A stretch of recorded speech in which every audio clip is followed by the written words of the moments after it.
this is a big deal. I'm really glad you're here. My name is Craig Junker. I'm superintendent, in case you didn't know that. Mr. Greg Berg, you probably know him as well, but he's our principal. And we've really got an exciting endeavor that we're going to kick off next fall. But it's important that the parents understand what we're doing and why we're doing it. And so to kind of connect the dots, because the 8th graders are being informed about this. You've been reading about it in some of our newsletters, our correspondence via email, that sort of thing. I can tell you this, if I'm a student in our school, I'd love to be an 8th grader right now. Because you're going to have an opportunity to have a tool that nobody else is going to have. And I say that with no satisfaction, by the way. If we could have a 9 through 12 program next year, that'd be so exciting. Or even an 8th, 7, go down to 5th grade. It would be so great if we could do something like that. We don't have those resources. I wish we had those resources. We don't have those resources. But the resources that we do have, we are grateful for. This is a program, by the way, folks, in the HVL, our conference. Do you know of any other district that's doing this? Anybody? Name a school. Name a district.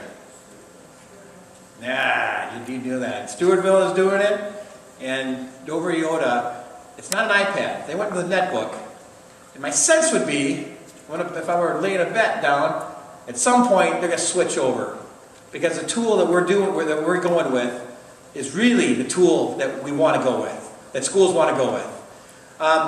And by the way, do you remember adults in this room, the parents? Do you remember when the internet was turned on? Anybody? I remember that.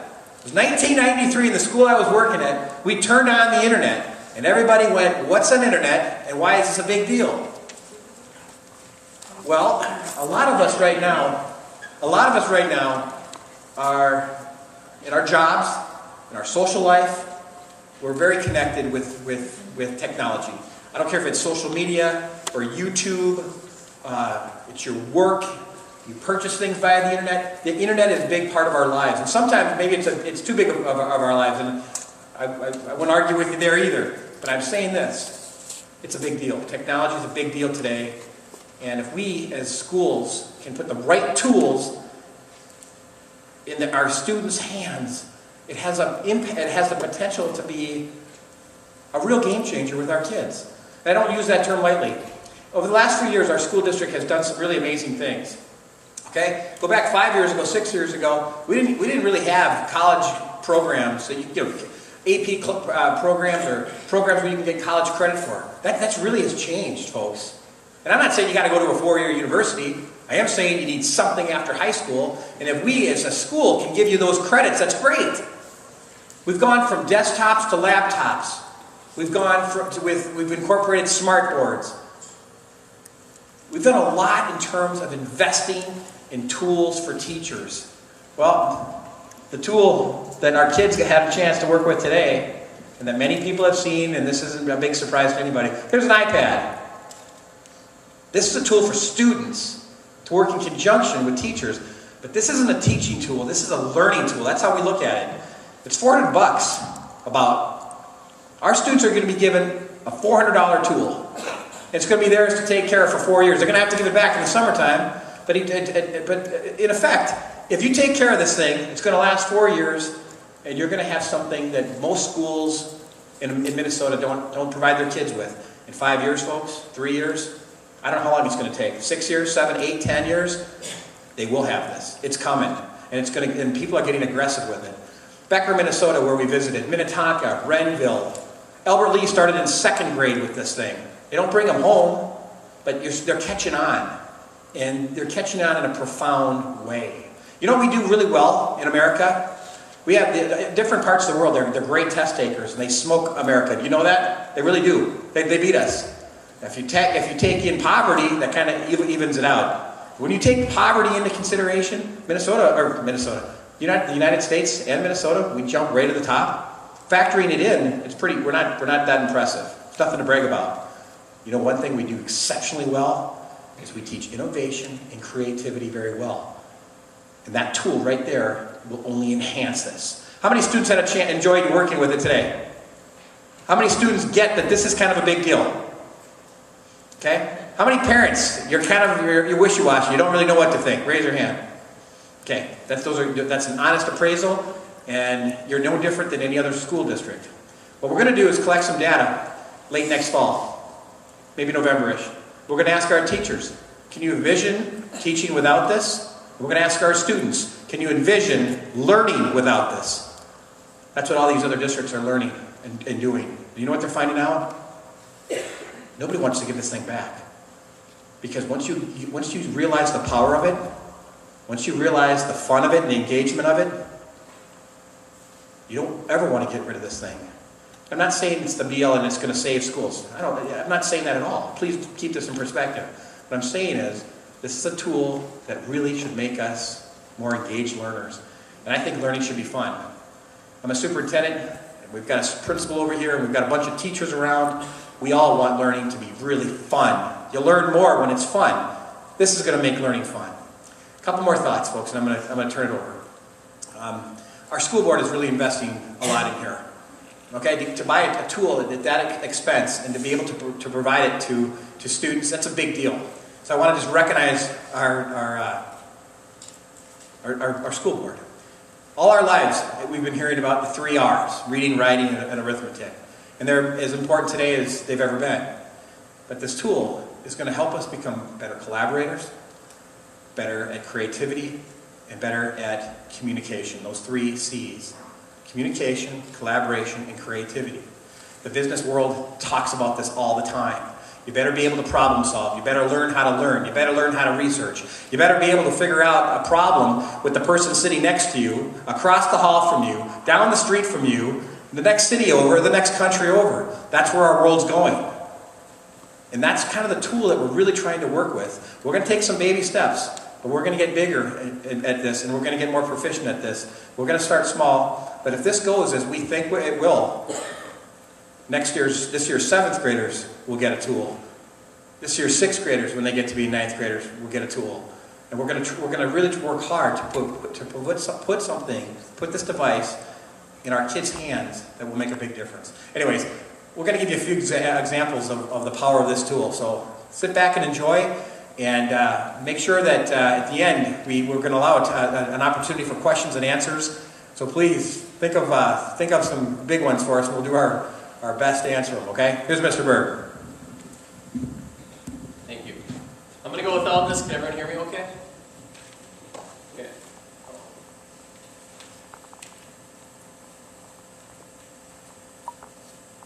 All right. I'm going to obviously we're using the iPad. Before we jump into this, we're using a tool called the Apple TV, which is sitting on top of the projector up there. It's a $99 little black box. And what it allows is any iPad in any classroom to connect to a projector. So if any of you had an iPad right now, and I said, Dr. Junker, I'd like to see how you worked out that problem, he could connect and have his work show up on the iPad in a split second. Okay, so I'm going to go through this. Our goals tonight, Dr. Junker gave a welcome.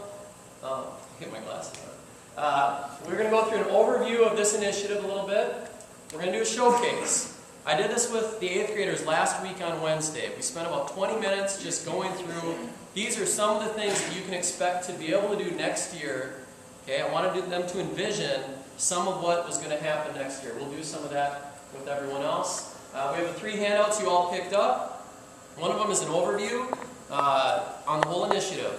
One of them is the handbook, the student handbook with the rules, procedures, things like that.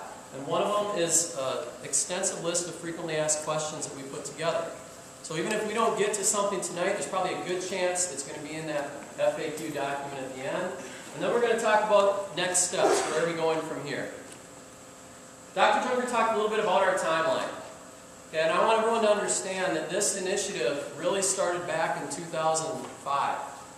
When our tech committee was meeting and we talked about the potential of technology, and it was always, in an ideal world, every student would have a device, a ubiquitous device, because that's really what can change the classroom.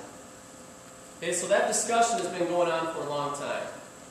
We've done things in the last 4 years that have really put us at a position where we're ready to do this. We've invested in staff development for the last 4 years with the Tech Academy that's been very successful, that our teachers attend every August. We got our teachers ubiquitous devices with laptops, which allow them to extend what they do beyond the normal school day. We built wireless infrastructure, we've increased our bandwidth, we've gone to the cloud, meaning we've gotten onto Google Apps, and these 8th graders have used that a lot, with Mr. Anderson in particular this year. And we've done a ton of work this year. We visited, as Dr. Junker said, Minnetonka and Becker schools. We talked extensively with those teachers. That doesn't even count the hours of research, articles, communicating with other districts via phone or at conferences. I've been at multiple conferences to talk with people that are implementing this in Texas and different schools as well. We've done a lot of research, and we are definitely prepared for this. As Dr. Junker said, the beautiful thing about this, if you start at the top, we have the chalkboard, a teacher tool, okay? We move to the whiteboard, again, fancy chalkboard for the teacher. We move to the smartboard. The smartboard is for the teacher, but also for students. It allowed us to present more engaging content in a more creative way, but it was still a teacher-driven tool, okay? What's great about the iPad is it's a one-to-one device and it's student-driven. It is learning-centered, it's not teacher-centered. And that's why it can really be a game changer. One of the comments made at Becker was, we don't have just a few experts on this, we now have 800 experts on this. Because we all know, and you all know, that when kids get a tool like this, okay, they're going to push us. Because they're going to come up with great ideas that maybe we haven't thought of. And that can't happen unless those kids have that tool. So that's one big reason we are so excited about this. Dr. Junker has in his overview this quote from Arnie Duncan. Do we want kids walking around with 50-pound backpacks and with a book in each of those backpacks costing $50, $60, $70, and honestly they're more like $80, $90 a book. With many of them out of date. We go through about a 7-year cycle before we buy new textbooks. Okay, we have a $35,000 budget a year for textbooks at the high school alone. We're going to be able to cut into that significantly over time. And those become out of date. Or do we want students walking around with a mobile device that has much more content that was ever imaginable years ago and can be constantly updated? I think it's a simple choice. That picture up there is a great picture. And the irony on this, Jean Nye, one of our tech support people, actually showed me this picture. The day that she showed it to me, as we had a couple girls walking out of school, a couple senior girls, and they had backpacks like that third one. I mean, they had 2 bags. I mean, they probably had 50, 60, 70 pounds of books in those backpacks. And you probably all are aware of that. We today had our 8th graders do a survey on the iPad. Got great results. Asked them about internet access, asked them about, have you ever used an iPad? What are you most excited about for next year? What are you most nervous about? And what questions do you have? The one that they were probably most excited about was not having to carry books, or as many books, in addition to all the other things that it can do. Alright, so here are our 5 goals, and then we're going to kind of jump into this showcase a little bit. These are very important though. This device, there is no question, will be able to enhance and accelerate learning. We, for example, teachers having the students type a paper in a class. It's a long process. It's checking out the computer lab. It's taking attendance. It's getting kids up to the lab. It's waiting for the computer to log on. Okay, computer logs on. It's getting into your account. It's typing it. It's ending early. It's logging off. It's a long process. With these devices, that process gets shortened tremendously because we have it anytime, anywhere in our classroom. It allows us to personalize instruction. A huge challenge for teachers today is to differentiate instruction when I have students at varying levels of ability. When we have a tool in front of them, it allows us to better differentiate or personalize for those kids. Promotes collaboration, increases student engagement. All the studies that have come out with this, those are big things that have been showcased. As Dr. Junker said, it strengthens the 21st century skills, creativity, collaboration, communication that are important.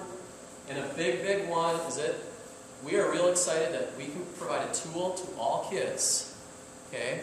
All kids in our school district, regardless of how much money they may or may not make.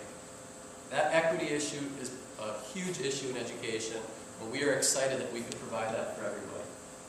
All right, so I want to go through the showcase a little bit and do some of the things that I shared with the freshmen or the 8th graders last week. And the first thing we talked about is the books. Okay? Kids are going to be able to go into their iBooks account and they will have their world history book on this device, their civics book on this device, their math book on this device, their English book on this device. Some of the novels they read in English will be on this device. Their physical science and their Spanish book there'll be an online version for them.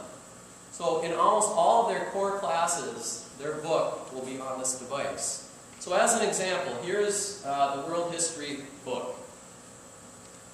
Okay, and what can you do on this device that you maybe can't do in a regular textbook? Okay, well, one thing we can do as we page through this is kids can highlight on their own. In essence, they can write in their book. Okay, so if I'm reading this, I can click on it and I can highlight down just like that. Okay, I can add a note card. Change the color here. I can add a note card and I can type anything I want on this note card. So students can be active readers. You'll notice there's a little blue square next to what I just highlighted there. Okay? I can bookmark a page. You can see the upper right-hand corner, there's a red bookmark. I can bookmark another page. And I'm just doing random things here. But it's a much more interactive and engaging experience. Now, when students can go back to their table of contents, we got a couple options up at the top, and one of them is everything that I've bookmarked. So I can take everything that I've bookmarked and have it show up. I can actually email this to myself and have a summary of what I've bookmarked. I also can access anything I've highlighted or any notes that I've taken. So again, as a study tool, go through the book, highlight what I need to, email that back to myself.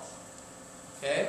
So that's one big powerful tool or feature of the textbook, is the ability to highlight. Now, if I go back to the library, we're also going to have novels. One book that they all read in 9th grade that students will read is The Time Machine. So this, again, with the same features, will be accessible online. An important point to note, you do not need internet access to do any of this. Okay? This is on the device. This is one of the reasons that the iPad is such a powerful device, is we do not need internet access to do much of what we're going to ask kids to do. Okay? So that's the book piece of it. The second thing that is going to be a great feature for all kids is the calendar. And this is from a parent perspective as well. The days of the student planner, okay, where they can handwrite in it, don't have to be there anymore. Kids can still use them, but every teacher will have their course in a calendar. And every student will, in essence, subscribe to that calendar. So if you look up here, I've got multiple colors. Each color is a different class. Okay? And I've got different views here. I can do my day view, and that will show me on the left-hand side a little bit of what's going on. Okay? But everything that's going on in that class, all of them together, will be here. Always. So as long as this student, your student, brings this home, they will see, and you will be able to see exactly if there's a test coming up, if there's a project due. Okay? It will all be here on this device. Okay?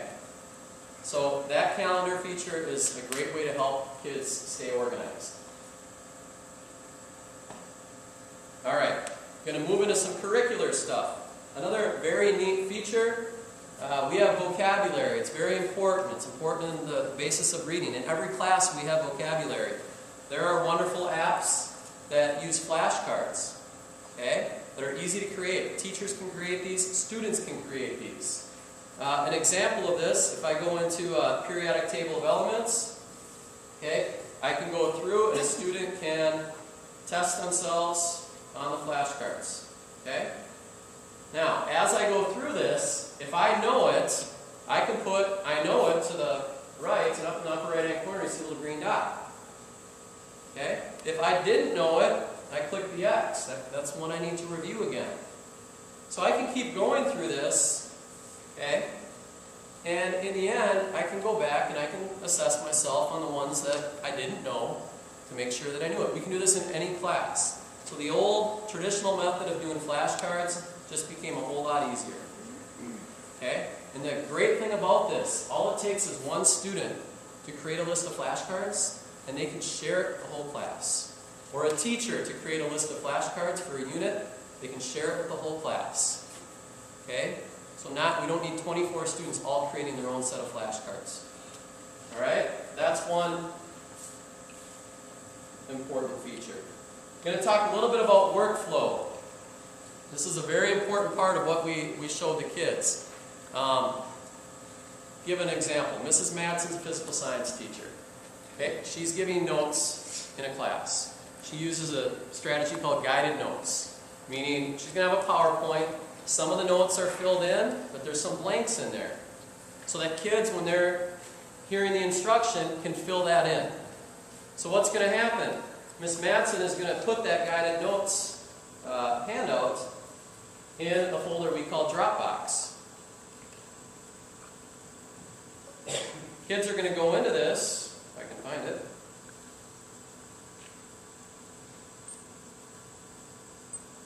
Kids are going to go, whoop, wrong one. Kids are going to go into this folder, they're going to open it up. Okay, so here's the document right here.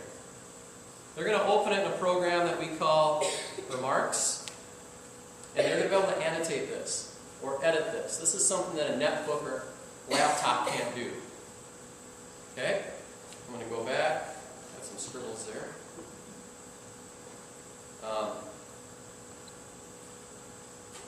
we'll just go to the next page. So this is what it looks like.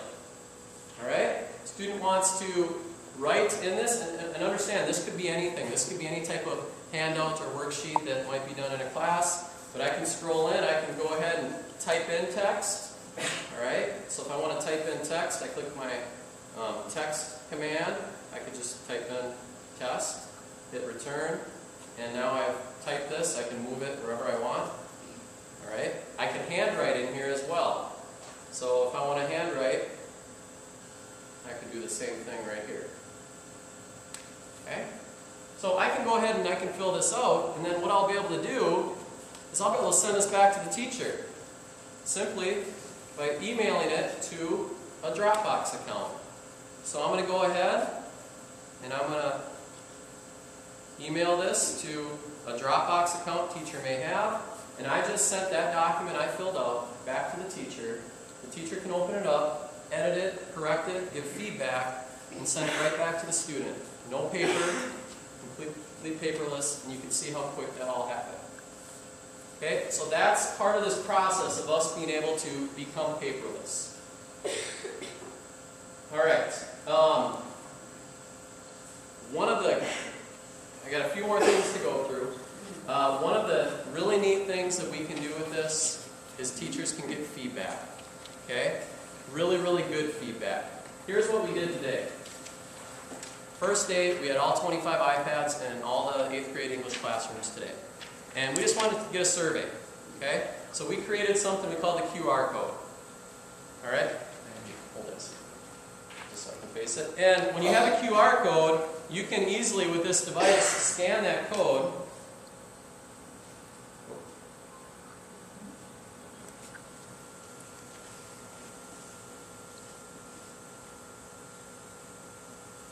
I might have to type it in, or I'm going to have to reopen it possibly.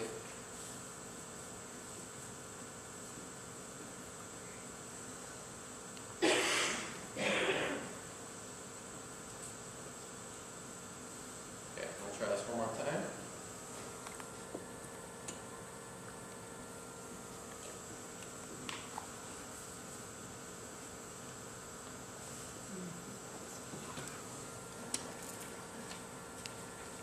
Alright, it always happens. Worked all day, just great. I don't wait a couple problems with kids, but I can also type in this address. So I'm going to go ahead and do that quick so you can see this. So I'm going to go ahead and type in. There's always a plan B.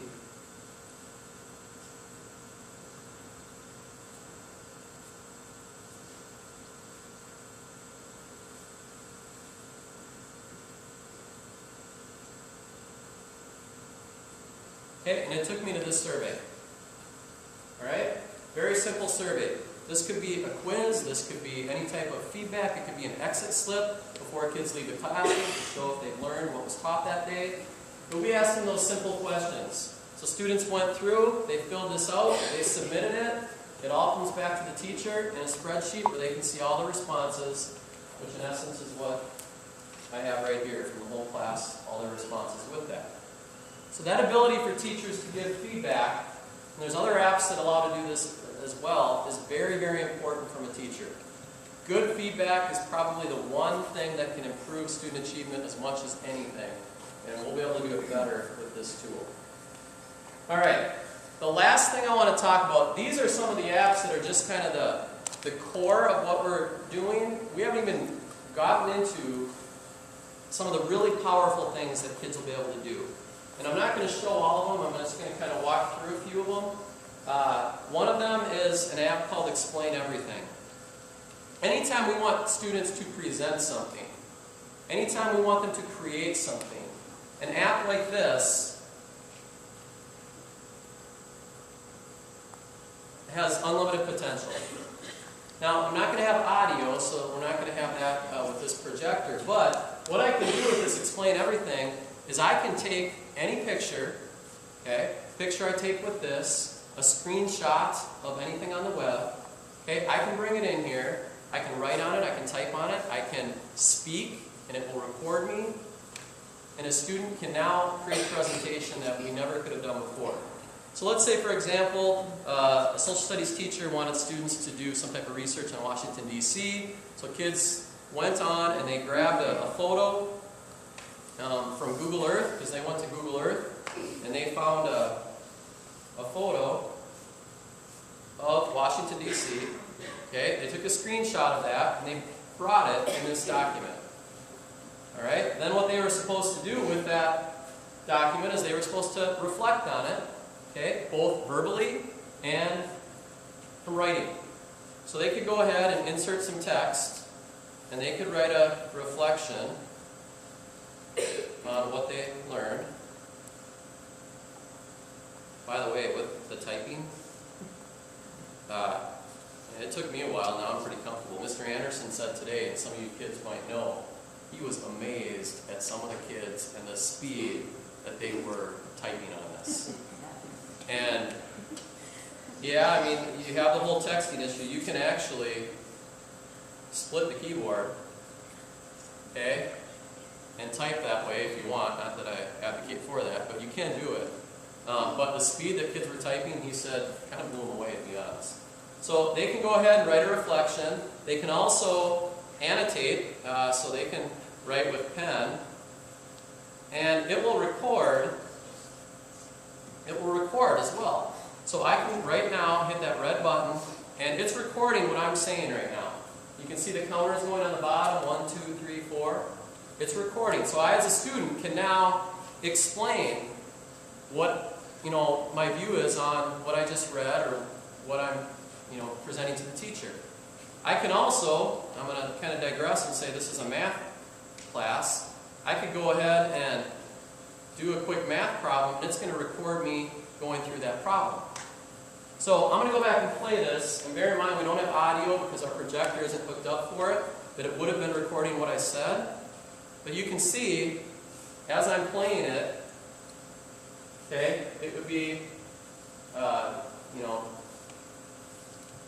my audio will be showing up right now, and you'll see the 2x minus 1 equals 0 will show up any minute, and it will walk through that problem quick.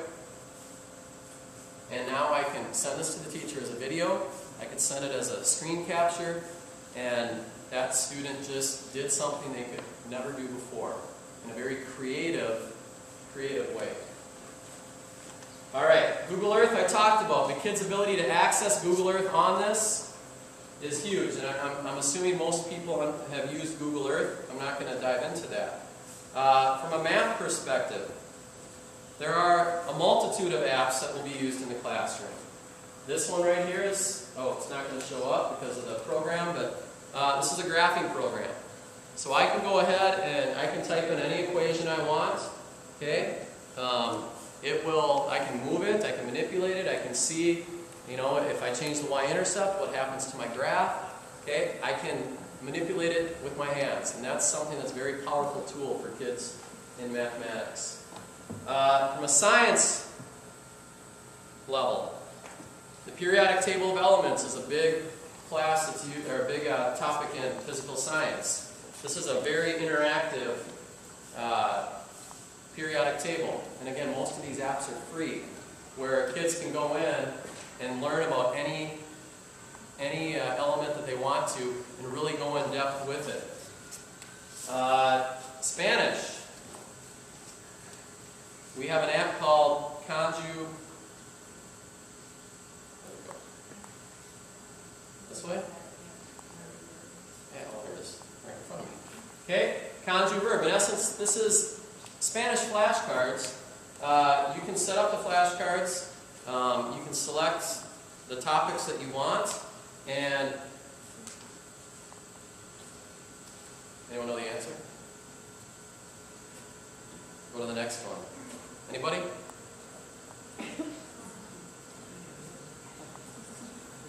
Oh, I better show you the answer. We have examples. What's that? I had that for dinner last week. You did? Yes. All right, I won't ask. Patino, anyone? I skipped. All right, but you can see the power of this tool. And then lastly, the stuff that I think kids will really gravitate towards. We will have iMovie on this, allowing kids to create a movie very, very quickly, very, very quickly, a high-end, high-caliber movie. We will have GarageBand on here. We're not going to have a lot of games. We might have a Sudoku or a crossword. We're going to have educational type games. GarageBand is a fun thing to do. Has anyone played with GarageBand? Okay. You talk about creativity in music. When I was at a national conference, I went to a speaker that they had the iPads in Texas. Okay. And really more to prove a point, not that they were going to do this with their band program, but it showed the power of this. Okay. Their first marching band performance of the season, they did their whole song on GarageBand. The whole performance. And the kids went out on the field and they marched, okay, as they were playing, even though they weren't playing, and the music was being played over the sound system through what they did on GarageBand. The power of that for kids to really be creative is really tremendous. And then Keynote. This presentation that I'm going through is really, Keynote is PowerPoint for this device. It's simple, it's easy. Kids will be able to create presentations on this device very, very simply, very effectively as well. That's a real quick run through of some of the things that kids will be able to do next year. Before we move on to kind of the question answer on the big picture of this, are there any questions on kind of what we just went through? Adam? Music and photos, kids will be able to put on music that they like to listen to. Correct. This is a school-owned device, so obviously anything on here has to be appropriate, but we will open that up where kids will be able to put their own music, their own photos on here. Kids will not be able to put their own apps on. We're starting conservative with that. A lot of districts have. You push the wrong button, your email pops up. Okay? But no. But what we're going to do, we're going to have a form available, because if students find an app that they think would be valuable and fit anything what we're doing academically, we're going to have them fill out a form saying, hey, let's try this app, this is why, and we'll look at those, and if there's an app that we feel is justifiable, we'll add it. What we're doing that is really going to make this smooth, we purchased something called Casper, okay, which is the management system, which allows us to push out all the apps. So if we have to take an app off, put a new one on, it's as simple as configuring it, pushing a button, and it will show up on everyone's device. Okay? Even the schools that did it this year, like Becker, they still had kids turn them in, they had to plug them in, they had to resync them, and it was painful. We will not have that this year. So a couple different things. Yeah. how are you going to monitor what information they have on here? And can they communicate, like texting to each other? Kind of like their, the Google Docs that Yep. they are out with? Because I've seen where my daughter's been on it, Yep. and there's a sidebar of conversation going on. Has nothing to do with work or homework, but everything to do with social, this or that. Yep. So, is this going to be one of those things not monitored with that? Well, Let's repeat the question so everybody can. yeah. Question is, how are we going to monitor everything on? Will we be monitoring everything on the device? The social things that can occur. These handouts that we're going through really lay out the expectations for kids. And just as we have any other behavior expectations, we're going to have expectations for this device, and kids will know that this device can be taken away. This is the school's device. We monitor through our filter, through our internet filter. By monitoring, are you saying, can we, in the background, see everything that every child is doing? No. But can we take any iPad at any time and say, I'm concerned and we're going to deal with this? Absolutely. One of our big philosophies, and we are implementing a digital citizenship curriculum. Okay? In the 8th grade, there will be a digital citizenship curriculum for all kids. Now, I know that won't affect these students for next year, but it will in the long term. We're also going to be implementing some of that curriculum in our advisory program 9 through 12. And it's a great curriculum. It's from Common Sense Media. One thing that is on the website that I can show you is a Common Sense Media agreement between parents and kids. It's something at home that you can sit down with your child and really have a written agreement. This is what I'm going to do as a parent. These are your expectations as a student. And it really lays out some good things. So to answer your question, no, we can't monitor everything, but we're going to lay out really clear expectations and have consequences for any of that that's abused. And are they going to be able to communicate to each other through these iPads, like a cell phone that could texting or, such as that? Can you do that through these or not? There won't be Facebook accessible, just like there is not now. You can't text. Can you collaborate with each other? On these devices, Google Docs and Collaborate, probably not as easy as it would be with at home on your laptop with that. But there's other collaboration tools where we're going to encourage collaboration in the classroom. Well, I'm just, everything seems to be a new opportunity. Yep. I think we're. And the atmosphere that we're in today to get in there. Quite frankly, kids are not going to be able to take an app and download it. Okay. But as a school's point of view, we're counting on our parents to be the first regulators here and monitors. We're expecting parents and asking parents to be looking over their kid's shoulder, talking with them. How are you doing on this? What are you doing on it? Looking, talking to them, just like you would, just like good parenting with any computer. I mean, talk to your kids, check it out, put it in the kitchen, put it in the family room. Talk to your kids. I mean, we're counting on you. And like Mr. Berg said, we certainly have the right to bring it in and to investigate if we have reason to. I don't even know if we need reason to, but we're trying to build up some trust here too. You give us reason to doubt you, we can bring it in, and like anybody, it's easy to get carried away on those things and to say things that you might not want Grandma to read or Mama to read or Mr. Berg to read. So we're actually looking at this is kind of a partnership too, though. And one of the things we pointed out to all the students is the first thing I said last Wednesday is, I hope you all understand how lucky you are to be getting a tool that very few students in this state, in this country, are going to get to really help you be better learners. I said, but with every right comes responsibility. And there was some really, in this feedback we got today, there were some pretty powerful statements made by kids. Like,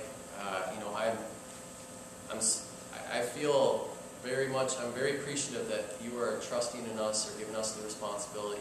Things like that were really great great comments made by kids And I about believe that phones. there are, I mean, these kids are absolutely wonderful, Yep. you know. Right, yep, yep, You we just gotcha. never know, Yep, right. you know, and given the opportunity, where it could go. Yep. And so I'm just, Yeah, and the easiest thing I can say is, this thing will be taken away as fast as it's given to someone if it's abused. And kids will learn that quick, and they'll learn it the hard way if they even use it. And, sorry. Yep. Well, that's fine. Does it take away the communication in the class where they're going to be full on into this thing? To the contrary of what we've seen, is Or it, is it going to be more interactive, you know? you want to know the most powerful statement I heard in our visit to Becker? We went into, and the question was, is this going to take away collaboration or, interaction in the classroom? And I would say it does the exact opposite. We went to Becker, and we went into a classroom, and there were 20 juniors, seniors in the class. And we asked them, we got up to the front of the room and said, what do you like about it? What don't you like about it? And the most powerful statement made was, a girl raised her hand, and she said, I like that this tool gives me a voice. Because sometimes in my classes, I'm not going to be the person that raises my hand and gets involved in a discussion, but I have a lot of good things to say. And now we can do activities just like we did here. We got all this feedback, okay, where every student's giving their opinion, and a teacher can look through that and say, you know what, someone had a great comment about this. Let's talk about it. That was a powerful statement to hear a student say, I feel like I have a voice now. Because we all know, we've been in classrooms, they can be dominated by certain people in a class discussion. And that, it's an important part of the teacher to try to get everyone involved in that. So this tool, actually, I think, will do the opposite. Did you have a question? Well, I'm just wondering if you have any other recourse if someone isn't using the tool because you're sending so much of the curriculum geared to having the tool as the learning experience for a student. The student isn't acting responsibly with how they're using the tool. You're taking away their learning opportunity. So is there any other recourse or how are you thinking of doing it? Yeah, it's what's going to happen. We're not taking it away. We're going to take away the ability to leave home with it. That'll be the first thing. If someone's abusing it, they're going to have to come to school. They're going to check it out in the media center. They're going to return it at the end of the day. It's still a learning tool that we need. In talking with other schools, that happens on occasion. But typically it doesn't go beyond that. Like I said, there's so much, you do not need internet access. I mean, it helps to do some of the things, don't get me wrong. But you can download almost anything we'll be doing onto the device to work on it at home. And for those kids, they may have to stay in the after school or come early, in our media center to get things done because they've lost that privilege. That's a great point that Mr. Bergs. I just don't want anybody to miss that. If you have internet at home, you're set. That's great. But if you don't, you can download your assignments. You can download an article. Your teacher can do that for you. It can be done on the with this Casper program. So if you don't have wireless at home, if you don't have an internet at home, you can still your son or daughter is going to need to be very responsible before school, after school. You can go to the library in town here. You can do things and still get your work done and not miss a beat. It's more ideal if you do, but you don't need internet at home for this tool to really function effectively, okay? So you don't have to go out and buy an expensive program if you don't already have internet or anything like that. You don't have to do anything like that, okay? Go ahead. Password protection when you're doing this, too? I'm sorry. There's going to be password protection on your device and to eliminate others from being signed back to the password. Yep. There's if you've had an iPad or iPhone, you can set that 4-digit password to get in, and we'll have all kids do that.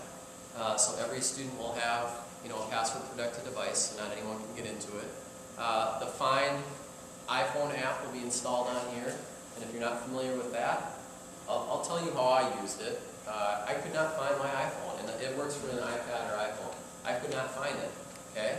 I went on to the internet. You could be the internet or you could go on a device, and because I had that app, all right, I could click on it, and it told me exactly where my iPhone was, okay? And it told me it was in my house, so I said, good, all right, at least I know it's here, all right? And then you can press a button, and it will submit a sound. It'll keep beeping. And it's beeping, and it's right by my couch. I'm like, where is it? Well, it took me probably 3 minutes to find it because, you know what couches, how it can get tucked underneath in the back. That's where it was. I would have never found that. Okay, but that app allowed me to find it. We've had students that have had an iPod, okay, that we have found. We've had them, you know, they've lost them or someone had taken it and we found it through using that app. So that app, along with the password, will really help the security. Yep. Charging stations. Another reason we went with this device is it has a 10+ hour battery life, okay, which is a great feature of it. The school day can go much longer than that. Yep, You know, with sports or extracurriculars. yep. Just, I can tell you, I think it'll probably even be fine.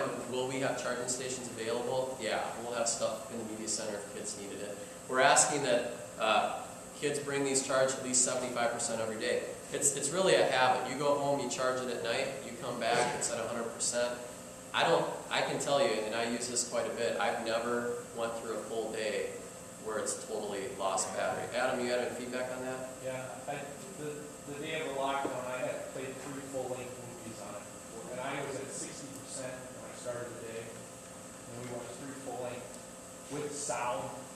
but So- like with all other devices, improper charging can decrease battery life. True, Not- true. We want our kids to come to school with them charged. They just need to Yeah. get in the habit of doing it. And quite frankly, it's going to be, I think it's going to be a hassle for the kids, and they're going to get in the habit of it. Yeah, Like if you Minnetonka. go one day and you don't have it, you're gonna Yep, charge yep, it. yep. Yep. And, yeah, so that's a great question. We'll have stations available, we just really hope. Just sometimes, you know, I was just wondering about those, I've never used one of the pads, the mats that you can set things, the Oh. iPad on, and, you know, something simple as that. I Yep. didn't know if you. We'll definitely have Those some kind of things. stations available, but I really think in those rare cases where you have a student that's, you know, in a activity and they're gone all day, all night, yeah, it's possible if they're heavily using it. But in what we've heard in talking with districts, it hasn't been a problem if kids come with a charge. Yeah.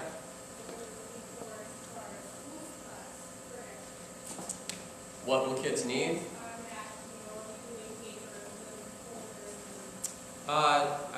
There's still going to be some classes where notebooks will be used. You know, and that's a good point, and we're very honest with teachers. We will have teachers at multiple levels, and that's important for everyone to understand. I guarantee you, we have a couple teachers that are going to be flying high with this from the get-go and doing things that we've never seen or ever thought of yet. And we'll have people at the introductory stage, and that was there's actually a continuum with new technology that we've shared with teachers. And we want our goal, just like it is with kids, we want everyone to grow.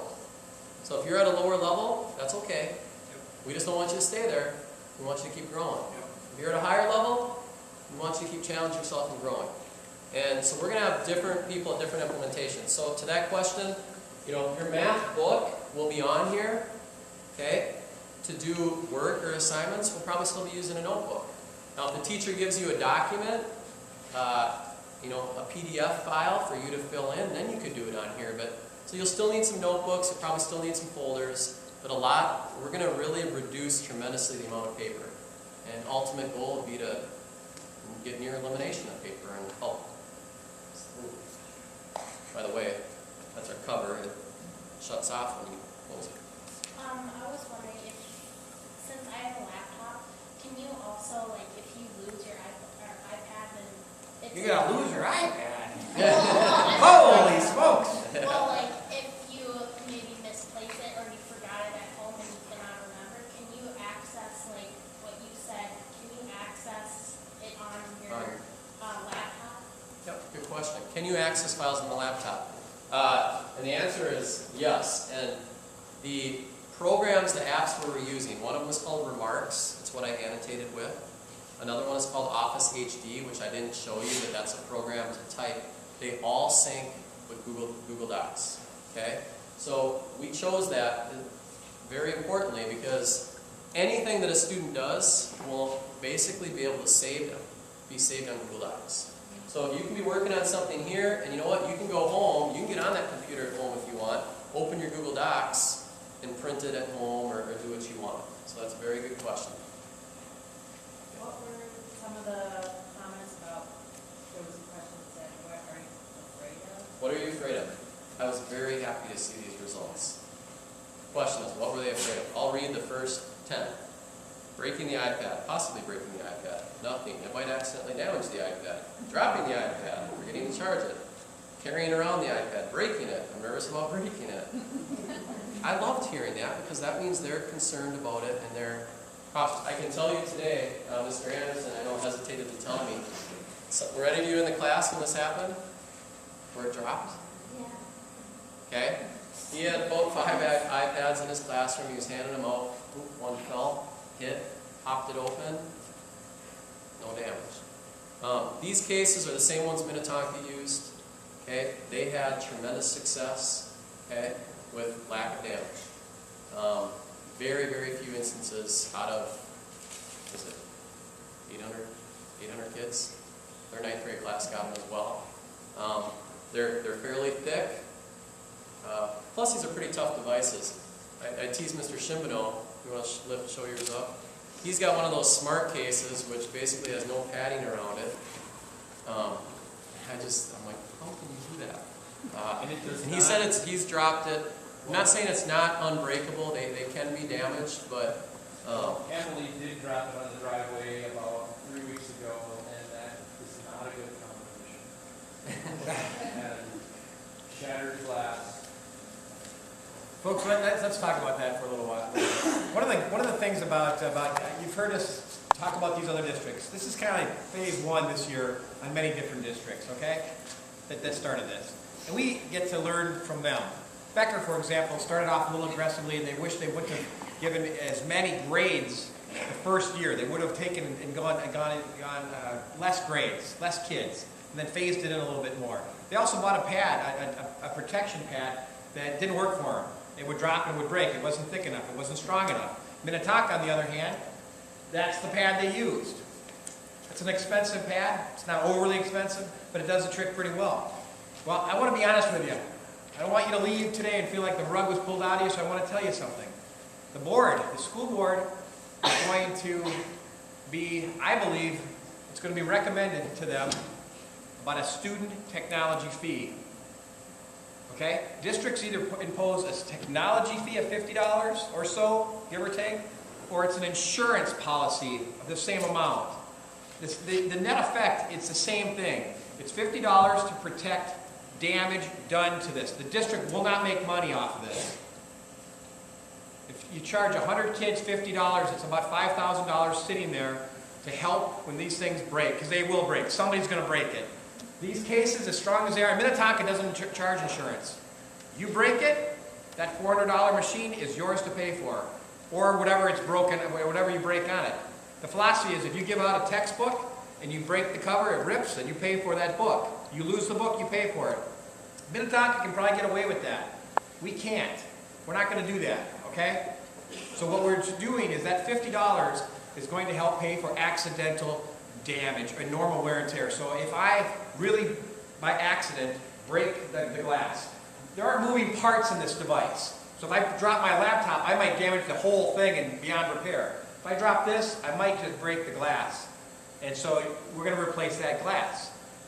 Up to the first $100.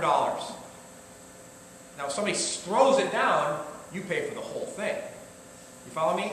It has to be accidental. So we're really counting on our kids to pay to protect these things and to care for them. Here's the math. $50 times 9 months. You're getting this device for about 30 cents a day. Now here's the thing. We're giving it to the student. We want the student to use it. Okay? That's who we're giving it to. That's who's using this thing. Now, if mom and dad got on it, or big brother and big sister, I'm probably never going to find that out, am I?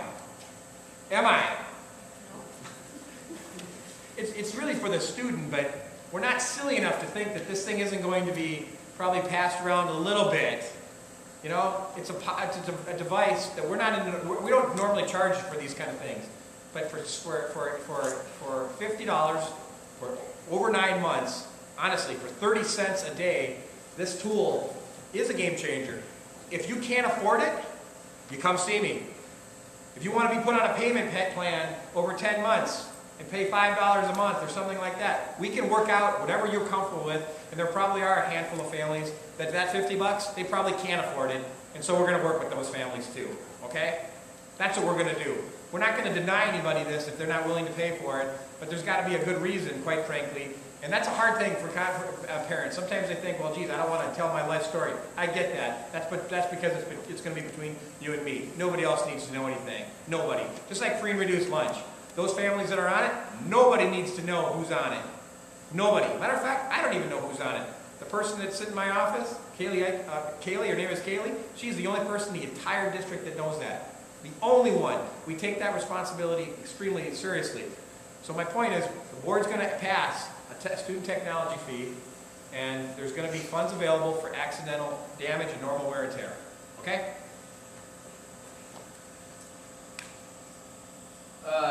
Next steps, then we'll open up some more questions here. We've been training our staff. They got them beginning of April. They've had 2 months of pretty intense training. And we had our last training day today, and I feel very confident saying I think they feel pretty ready. They're going to do more stuff this summer. There's mini grants and other training they're going to do, but they feel really good going into it right now. August 22nd is a big date. You'll get a letter in early August, but that's the date of our 9th grade orientation. Okay? A big part of that orientation is going to be disbursement of the iPad. Okay? We're going to work with kids. We're going to get it set up so that when they show up day one at school, it's ready to go. Okay? That will be a mandatory meeting for parents before your son or daughter gets the iPad, because there'll be a little bit of an orientation. There'll be some paperwork, the fee, things like that. But that's August 22nd. We will be putting iPad tutorials online for kids. Here's how you do this. Here's how you do that. And we're going to reach out to students next year. We're going to ask in each advisory, there's 8 different advisories, we're going to ask for 1 tech leader from each advisory. And let's say there's 15 kids in that advisory. You're the tech leader. You get feedback from your group. You're going to come once a month. You're going to meet with me, maybe a few other people. And I want to hear from you. Because students, I want you to push our teachers a little bit too. You are the experts. I read a great article today, and I was going to bring it. Has anyone read the article about the orangutans using the iPad? Was that funny? Oh my gosh. They're giving iPads to orangutans, little babies. And the little baby, younger orangutans are picking it up like that. And the older orangutans are really struggling with it. And so the running joke today with some of the training is, are you a young orangutan or are you an old one? But that's going to happen, and that's part of the generation gap that we always have. So students, we want to use you to help us grow and push this. So we're going to meet with you, we're going to ask for your feedback, and you're going to have some great feedback for us. And these orangutans are becoming better, more collaborative, more creative, which we all know in the world of orangutans is vital for their existence. So these are all good things. So those are some of the things that we have coming up. Any more questions? We've had some really good questions so far. Are there other questions? Yes?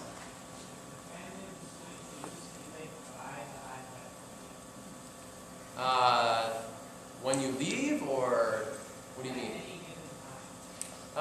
We have not talked about that.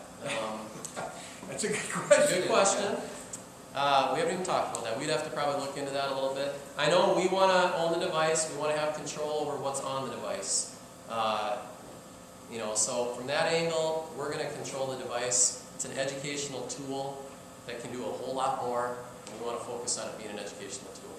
So if they already have an iPad themselves, not at school, leave your personal iPad at home, use school.